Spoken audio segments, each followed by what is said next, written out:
Buenos días, mi nombre es Tomás Gali Correa, soy residente de primer año de la residencia del Hospital Italiano de San Justo y hoy vamos a hablar un poco de patología tiroidea, principalmente hipo e hipertiroidismo, el diagnóstico, tratamiento, el seguimiento, algunas complicaciones agudas y después algunas palabras sobre el síndrome del eutiroideo enfermo. Primero, vamos a empezar a ver, con el hipotiroidismo, que como bien saben es una de las patologías endocrinológicas más comunes, más prevalentes en el mundo, así que es de gran relevancia en en la medicina interna. Es un diagnóstico, como generalidad, es un diagnóstico clínico, pero más bien bioquímico. Siempre terminamos confirmando con las pruebas de laboratorio, más común en mujeres que en hombres, que aumenta su prevalencia con la edad y que puede ser de distintos tipos, se divide en primario, secundario, terciario, dependiendo de qué parte del eje hipotálamo, hipófisis, tiroideo afecte, siendo el más común el primario de los la autoinmune y entre los autoinmunes la tiroiditis de Hashimoto. La sintomatología del hipotiroidismo es bastante inespecífica, muy general, inespecífica, que puede confundirse con muchas otras patologías, por eso es muy importante tenerlas en cuenta y sospecharlo, pero también plantear buenos diagnósticos diferenciales. Dentro de las más comunes, o las que se presentan con más frecuencia, está la astenia, el aumento de peso, la intolerancia al frío, somnolencia, y después ya menos comunes, pero más específicas, a veces podemos encontrar macrolosia, algunas fases características. Eso dentro de lo clínico, signos y síntomas, ahí están todas resumidas, la verdad que son muchas. Y dentro de lo que es el laboratorio, también nos puede ayudar a definir si hay una sospecha o puede haber un hipotiroidismo subyacente. Entre ellos están más que nada alteraciones en el perfil lipídico, aumento de la CPK, hiponatremia o alguna anemia macrocística. Esto es más importante en los pacientes mayores, porque a medida que aumentando la edad también aumenta la prevalencia, pero la presentación clínica no es la clásica, sino que solemos ver más alteraciones del laboratorio que nos guíen hacia el diagnóstico que clínicas, porque las clínicas pueden confundirse con la misma que es del paciente. Así que hay que estar atentos siempre también a buscar esas hiponatremias sin una explicación o elevaciones de la CPK que nos llaman la atención o alguna elevación nueva del perfil lipídico que no habíamos visto antes para sospecharlo en pacientes añosos, más de 70. El diagnóstico, como lo comenté, es bastante sencillo, es más bien bioquímico y lo podemos dividir en hipotiroidismo manifiesto o hipotiroidismo subclínico. Dentro del hipotiroidismo manifiesto, lo más común que vamos a encontrar son síntomas, una TSH elevada y una T4 libre baja. También incluimos en el manifiesto una TSH elevada, una T4 libre normal, pero con síntomas presentes. Todavía con esto hay bastante controversia, no se llega a un acuerdo ni un consenso, porque la definición porque después tenemos la definición del hipotiroidismo subclínico, que es TSH elevada, T4 libre normal, pero sin síntomas. Algunas guías hablan de hipotiroidismo subclínico incluso cuando hay algún síntoma, uno o dos inespecíficos, como astenia o intolerancia al frío, y valores de laboratorio consistentes con ese aumento de la TSH y T4 libre normal, y otras directamente toman el hipotiroidismo subclínico como un simple hallazgo, ausencia de síntomas y estos valores de laboratorio. Acá nos vamos a guiar a los fines prácticos, en realidad con ausencia de síntomas, pero eso todavía está discutido entre las distintas sociedades americanas y europeas de endocrinología, así que no es algo bien definido. Lo que sí está definido y coinciden todas las guías y todas las sociedades es que no se pide T4 total ni T3 porque no tiene ninguna relevancia diagnóstica, no nos va a ayudar y no nos va a cambiar la conducta. Tampoco en el hipotiroidismo está recomendado pedir una ecografía si no hay evidencia de algún nódulo en el examen físico, porque tampoco nos determina conducta. Y los anti-TPO son útiles para el diagnóstico etiológico, como dijimos, van a estar presentes en el hipotiroidismo, en la tiroiditis de Hashimoto, pero tampoco nos van a hacer diagnóstico de la patología por sí solos, sino más bien son una guía para ver justamente la etiología. Dentro del tratamiento y el seguimiento, más bien esto se da en general, todas estas patologías en general se dan en ambulatorio. Nosotros diagnosticamos y seguimos principalmente en ambulatorio, así que todo lo que estoy hablando va más que nada orientado a eso. El tratamiento se inicia, en general, vamos a hablar ahora de hipotiroidismo manifiesto, lo dividimos en pacientes entre menores de 60 a 65 años, tampoco hay un consenso claro en cuanto a la edad, pero siempre es entre 60 a 65, y sin antecedentes de enfermedad cardiovascular, podemos empezar, como bien dice ahí, con 1,5 a 1,8 microgramos kilogramos día. Pues después dividimos la población en los pacientes mayores de 65 años que tienen, bueno, y o con antecedentes de enfermedad cardiovascular. En ellos empezamos con dosis de 25 a 50 microgramos día. No hacemos el cálculo en base al peso. Acá tenemos un esquema bastante gráfico, muy bueno, que nos habla justamente de lo mismo que está escrito. Y en este vamos a ver que hay unos checkpoints, porque, como les decía, esto se maneja en ambulatorio, pero no todo lo va a manejar el clínico o el médico, o sí, el médico interno, sino a veces hay que derivar a especialistas, que por ejemplo, en el embarazo. Cuando hablamos del embarazo, siempre tenemos que tener una interconsulta con endocrinología. No es algo que deberíamos manejar solos. También con ginecología obstetricia, quien siga a la paciente. También cuando nos encontramos con alteración del estado mental, hipotermia, estupor, porque esto pueden ser indicios de una complicación, que es el coma mixematoso, al que vamos a hablar después. Ahí también tenemos que evaluarlo con endocrinología. Después, si no nos encontramos con ninguna de esas situaciones, lo que vamos a hacer es empezar el tratamiento con los valores, como dijimos, dependiendo de la población, y vamos a hacer seguimiento cada 6 a 8 semanas. Seguimiento por laboratorio, con TSH y T4. Y en base a eso vamos ajustando hasta que normalicemos los valores. Esto puede demorar, la verdad es que en algunos casos puede demorar de 3 a 6 meses en normalizarse la TSH principalmente, pero ahí nos vamos a guiar más que nada con la T4 y la sintomatología del paciente. Acá mismo también está indicado, cada vez que nosotros actualizamos o ajustamos los valores, volvemos al principio y controlamos cada 6 o 8 semanas con laboratorio. Una vez que tenemos acá también no hay consenso claro, pero se habla de una o dos mediciones separadas por 6 a 12 semanas con valores normales. Podemos bajar esos controles a un solo control anual. Lo podríamos incluir en el control de salud del paciente. Y hay algunas guías que están últimamente hoy haciendo estudios para demostrar a largo plazo si ayuda o no seguir, a lo que me refiero, seguir evaluando anualmente a estos pacientes. Hay casos en los que da con controles cada 2, 3 años en pacientes que tienen estabilidad interanual, es decir, que ya tienen dos controles anuales normales y están con dosis bajas, las que toman como menores de 75, se puede hacer cada 2, 3 años y no muestra complicaciones o alteraciones en la comorbilidad o sobriedad del paciente. Acá lo otro que es lo que quería hacer énfasis, como habíamos hablado, pacientes especiales, que son embarazadas, pacientes con estupor, coma, que sospechemos un coma mixedematoso, y también cuando después de 2 o 3 ajustes de dosis vemos que la TSH todavía está elevada. En esos casos, ahí también hay que derivar a endocrinología para una evaluación más profunda, pero siempre previamente descartar que no haya falta de adherencia o alguna equivocación en la toma de la medicación. Eso es muy importante porque se ha demostrado que muchas veces la falta del tratamiento en realidad es por mala toma de la medicación y no tanto por resistencia por parte del paciente.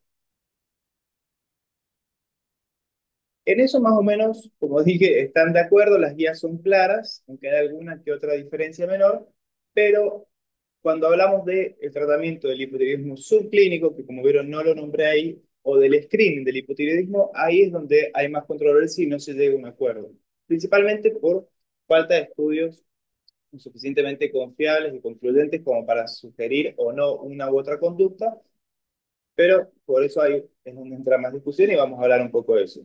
Cuando hablamos de hipotiroidismo subclínico, como lo habíamos nombrado, alteraciones en laboratorio sin sintomatología, alteración me refiero a TSH elevada con T4 normal y ausencia de síntomas, todas las guías sí coinciden en que vamos a tratar a los pacientes que tengan una TSH mayor de 10 o en caso de que los hayamos pedido anti-TPO elevado. ¿Por qué digo en caso? Porque hay veces que recomiendan que una vez que nos encontremos con TSH altas y T4 normales sin síntomas, no hagamos nada, lo cual sería contradictorio con esta conducta.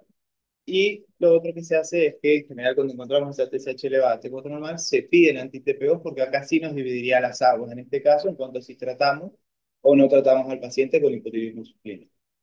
Lo otro que sí hay estudios suficientes y sí ha quedado claro es que en pacientes mayores de 80 años no obtenemos ningún beneficio al tratarlos porque no disminuye el riesgo cardiovascular, no disminuye las comorbilidades a largo plazo y si bien no es mucho, además corremos un riesgo contrario, que es que con la sobremedicación traigamos más complicaciones que soluciones.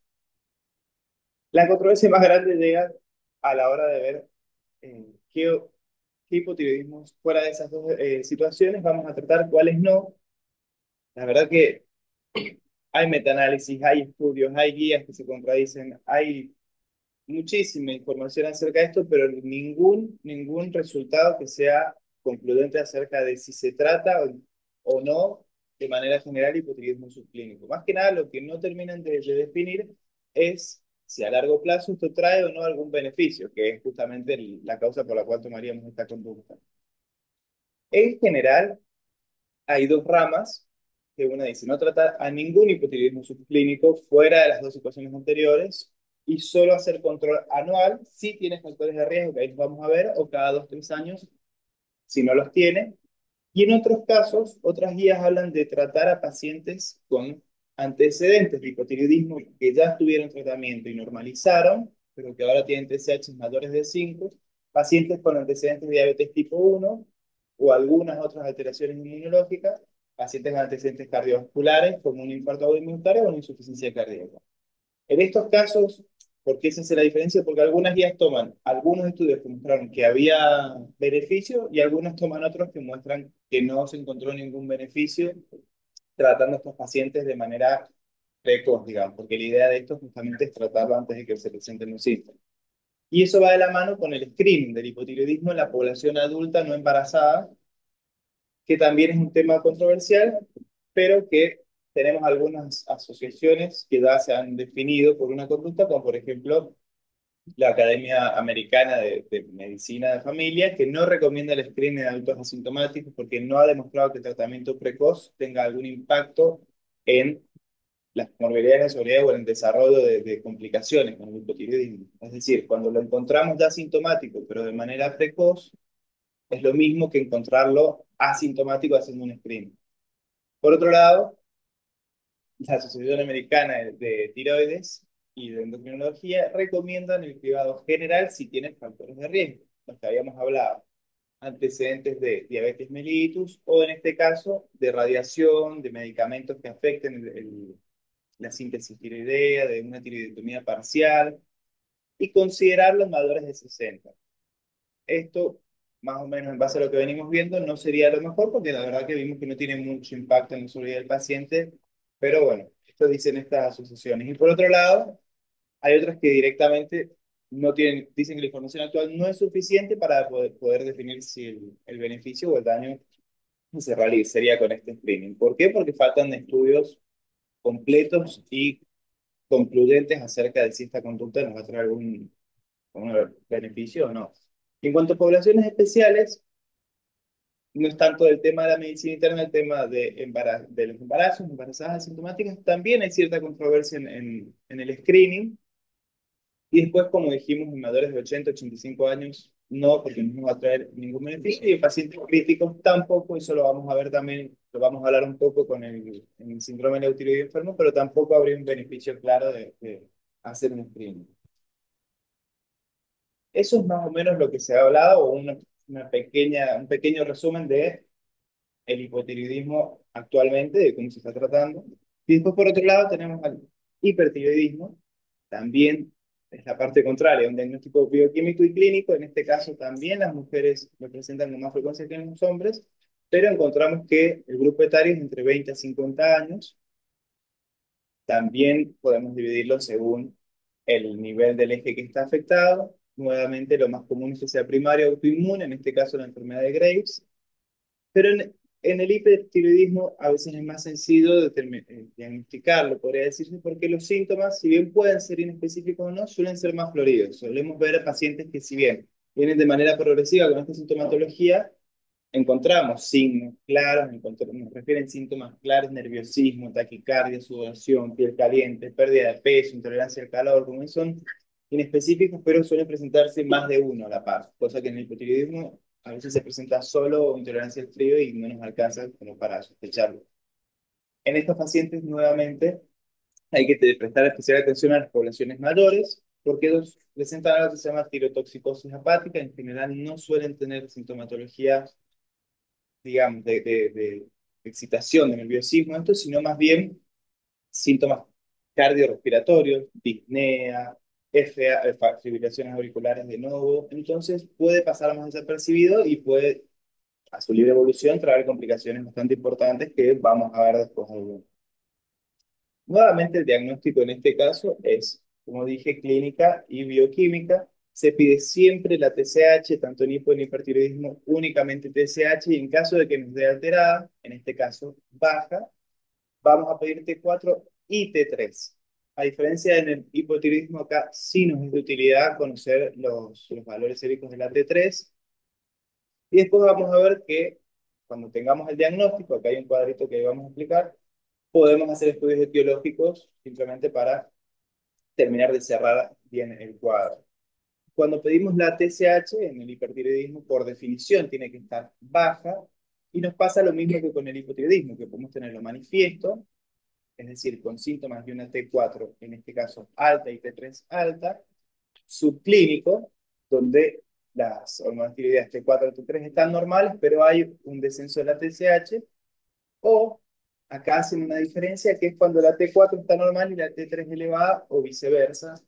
La verdad, esto a veces nos puede dar una idea de un diagnóstico diferencial, como por ejemplo cuando hay un hipertiroidismo por amiodarona, vemos que la conversión periférica de T4 a T3 está alterada, así que nos puede guiar un poco, ahí vamos a ver que hay más T4 que T3, pero la verdad es que no marca diferencias en el tratamiento. Al final del día, el tratamiento es igual para el hipertiroidismo, la toxicosis por T3 o T4.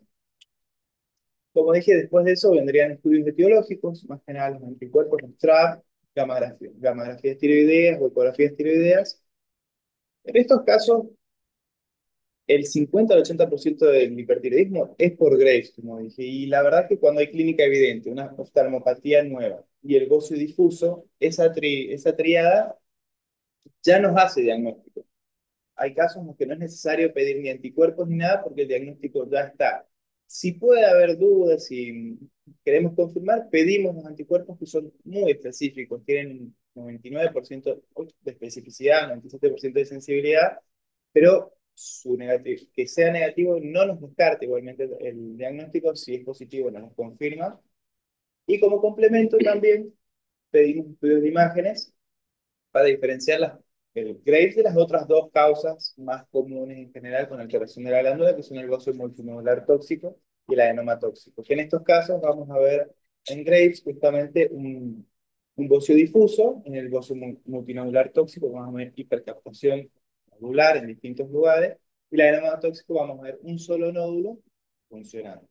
Eso es para hacer más o menos, como digo, un diagnóstico teológico, pero la verdad que no cambia el abordaje inicial del hipertiroidismo tampoco, que es el siguiente.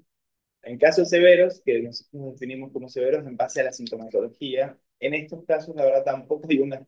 Hay muchas cosas que todavía están para definir o para estudiar. No hay una escala clara de sintomatología que nos lo divida entre moderado a severo. Siempre nos podemos dar una idea, pero no es que tenemos no sé, una guía en la que vamos haciendo check de ciertos síntomas y ahí vamos a definir. La verdad que va también de la mano de ver el estado general del paciente. En los casos severos, siempre hay que comenzar con metimazol, que son las drogas antitiroideas, es la recomendada, es la que más usamos, y en ambulatorio es la que se usa, para bajar rápidamente los niveles de Q3 y T4.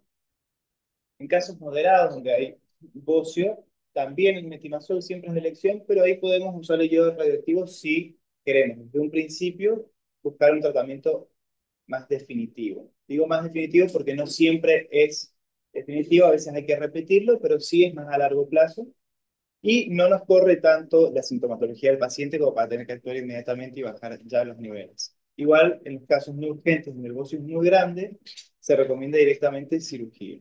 Extraer la tiroides y ese es el tratamiento obviamente más definitivo de todo. Si hay alergia negativa al yodo, también hacemos cirugía. Y en todos los casos de hipertiroidismo, el soporte con betabloqueantes para disminuir los síntomas adrenérgicos. En casos graves, metilprednisolona, bueno, la vamos a ver para oftalmopatía severa. Pero entonces el tratamiento en ambulatorio es siempre farmacológico, acompañado de atenolol, o si no, ya hacemos intervenciones hospitalarias como el yodo radioactivo o la cirugía. El seguimiento es lo mismo que en el hipotiroidismo, es seguimiento por laboratorio, pero Acá sí es importante, antes de comenzar el tratamiento con metimazol, pedir un hepatograma por el alto riesgo que tiene de generar infuria hepática, pero también han demostrado que hay que pedirlo al principio para ver si se inicia o no esa medicación. Hay otras opciones más tóxicas, pero que todavía podemos usar para el tratamiento, pero no es necesario hacer un screening justamente con un hepatograma cada cierto tiempo porque no nos cambiaría tampoco, o sea, nos cambia la conducta a ver si hay un hepatograma alterado, pero no se ha mostrado beneficio en hacer el screening, que tampoco es muy prevalente. Cuando tratamos con yodo, en el seguimiento tenemos que hacer un seguimiento cada 4 a 6 semanas, también por laboratorio, hasta 6 meses, que es lo que tarda a veces el PCH en normalizar. Y la evaluación final después del tratamiento con yodo radioactivo lo vamos a hacer por consultorio con el paciente al año. Si vemos que no funcionó, se puede repetir y es lo que deberíamos hacer porque significa que todavía hay tejido funcionante, hiperfuncionante. Y en todos los casos, ambulatorio sea yodo, sea el metimazol, incluso la cirugía, tenemos que hacer seguimiento por laboratorio, como dije, 4 a 6 semanas, bueno, por ambulatorio. Acá también tenemos el denominado hipertiroidismo subclínico. Misma historia, en este caso TSH baja con T4 o T3 normal, pero en la definición de hipertiroidismo subclínico sí admite síntomas leves, síntomas no específicos y leves, porque como habíamos hablado, suele ser más florido el hipertiroidismo. El hipertiroidismo subclínico en general es exógeno o endógeno. A esto nos referimos exógeno cuando viene, por ejemplo, por una tirotoxicosis facticia, que es cuando un paciente en tratamiento con levotiroxina presenta una sobredosis, o sea, intencional o no. Eh, y también por otro lado, endógeno, que nuevamente las guías todavía no definen cuándo tratar o no al paciente con hipotiroidismo subclínico endógeno. Hay algunos grupos que son pacientes con riesgo de complicaciones óseas o cardiovasculares, que en general se tratan siempre dependiendo del laboratorio. Una TSH de menos como 0, de 0,1 y si es de 0,1 a 0,5, como dice ahí, se sugiere tratamiento si ya hay factores de riesgo como osteopenia o riesgo cardiovascular. Si son pacientes que igualmente ya están controlados por esa patología, no es necesario tratar si nos encontramos en ese rango, sino que podemos observar y hacer seguimiento por laboratorio y densitometría. Laboratorio cada 6 meses en estos casos y densitometría cada 2 años. Un paciente sin factores de riesgo recomiendan a veces que simplemente podemos observar. Esto son prácticas que se hacen en práctica, justamente en la práctica habitual, pero como decimos, no hay todavía información suficientemente concluyente para definir si qué grado de recomendación tienen estas prácticas. Es algo que se hace más que nada la Asociación Europea de Tiroides y la Asociación Americana, pero vendría a ser algo más, por así decirlo, empírico, porque todavía no, como no hay estudios que lo fundamenten completamente. Por eso, si uno hiciera seguimiento de estos pacientes, seguimiento cercano para ver en qué momento se convierte a hipertiroidismo, si es que se convierte a hipertiroidismo manifiesto, hacer seguimiento cercano, también es recomendado, también se puede tomar ese camino sin necesidad de tratarlo precozmente. Eso es más o menos las actualizaciones que hay. La verdad es que hay mucha discusión entre las distintas guías y todavía no se da un consenso. Pero bueno, por otro lado, quería hablarles un poco también a grosso modo las complicaciones agudas del hipertiroidismo e hipotiroidismo, principalmente la tormenta tiroidea y el coma mixematoso, que son las más importantes, porque si no el tema la verdad es muy amplio, hay muchas complicaciones, pero esto es lo que nos tiene que llamar siempre la atención, más que nada en urgencias. Por un lado, la complicación más frecuente del hipertiroidismo, que es más frecuente, no, perdón, la más grave del hipertiroidismo, que es la tormenta tiroidea, que lo que vamos a observar es que acá, no lo he puesto ahí, pero en este caso sí tenemos un esquema que nos va a ayudar a definir si el riesgo que tiene el paciente o la sospecha del paciente de si tiene o no una tormenta tiroidea en curso. En esos casos, igualmente, nosotros tenemos que tratar de manera urgente, aunque no tengamos confirmación por laboratorio, porque obviamente la confirmación de esto va a estar por laboratorio, y se trata en terapia intensiva siempre, con tratamientos que inhiban la síntesis de la hormona tiroidea, tiemazol en este caso, que es endovenoso, se tiene que administrar yodo, se hace soporte ventilatorio, se hace tratamiento de cualquier alteración metabólica, se pone antibióticos si hay sospecha de alguna fiebre que haya desencadenado la tormenta tiroidea, En estos casos es urgente, es importante actuar de manera urgente porque tiene una mortalidad altísima, el 30 al 50%, y es por supuesto grave. La presentación en general, lo que nos va a guiar es si es un paciente hipertiroideo conocido, quizá algún factor desencadenante nos puede ayudar y nos guíe, si no puede darse también en pacientes hipertiroideos no conocidos. Ahí es un poco más difícil, hay que sospecharlo más que nada cuando se presenta un cuadro de falla multiorgánica aguda sin una causa aparente. Y es buena práctica pedir una TSH porque tiene que estar siempre, siempre en nuestra sospecha si viene un paciente con alteración del sensorio, con taquicardia, con hipertensión, a veces nos puede hacer, se puede confundir un poco también con otros cuadros, pero hay que tenerlo en la radar. Y por otro lado, el coma edematoso también es la complicación más grave, pero en este caso del hipotiroidismo, que a veces en la guardia cuando llegan pueden confundirse también con un shock séptico, por ejemplo, porque tenemos que vienen con hipotermia, bradicardia, entonces sería un shock avanzado, ¿verdad?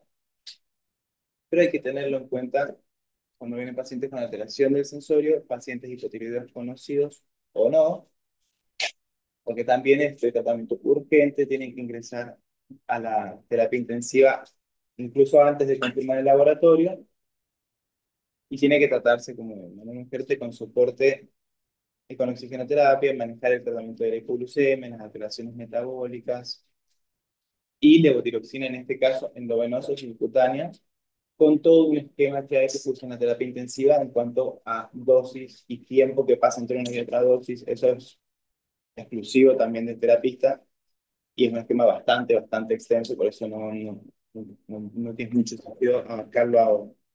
Después lo otro que quería hablar para cerrar es el síndrome del eutiroideo enfermo, que lo habremos escuchado más de una vez, que lo definimos más que nada cuando evaluamos, es cuando evaluamos función tiroidea en pacientes críticos o en sala de internación. La verdad que como habíamos visto antes, no es recomendado medir la función tiroidea porque no va a ser fidedigno ese resultado cuando el paciente está atravesando un cuadro agudo de sea infeccioso o de cualquier otro tipo de internación. Y vamos a ver que en general esos pacientes tienen valores muy alterados, tendientes más que nada a el hipotiroidismo. En algunos casos vamos a ver hipotiroidismo, pero es más que nada tendientes al hipotiroidismo porque tratan de alterarse, tratan de disminuir todo lo que sea catabólico en paciente crítico. No nos va a hacer diagnóstico en internación. Está demostrado que no está recomendado ni medirlo ni tratarlo. Eso sí está demostrado, pero en lo que se estaba trabajando, en lo que se está viendo, es cómo influye o cómo funciona como factor pronóstico, en realidad, de shock séptico o politraumatismo severo también, o cualquier otra patología crítica en sala. En eso sí se ha confirmado que valores inferiores a disminución hipotiroidismo, digamos, durante la internación, sí se asocian con mayor mortalidad y comorbilidad, pero al mismo tiempo también se ha demostrado que no es adecuado tratarlo. Así que me veo que ahí todavía hay bastante territorio para desarrollar porque, va o no, la verdad, porque simplemente no se ha demostrado que haya beneficios, pero no sirve. ¿Lo hacemos como práctica habitual? No, en general no se pide la hormona tiroidea en los pacientes internados. Si no sospechamos que haya una causa subyacente de alteración tiroidea, que si no sospechemos una tormenta tiroidea, un coma mixematoso, no solemos pedirla, no nos cambia la conducta, pero bueno, se ha estudiado la fines prácticos como factor pronóstico y se ha demostrado que hay correlación. Pero tampoco se pide habitualmente, eso es lo que se ha visto por ahora. Eso es más o menos todo. No sé si tienen alguna duda, alguno de los temas, que han quedado dudas en algunos de los temas que son controversiales dentro de las sociedades endocrinológicas, que eso me parece lo más interesante.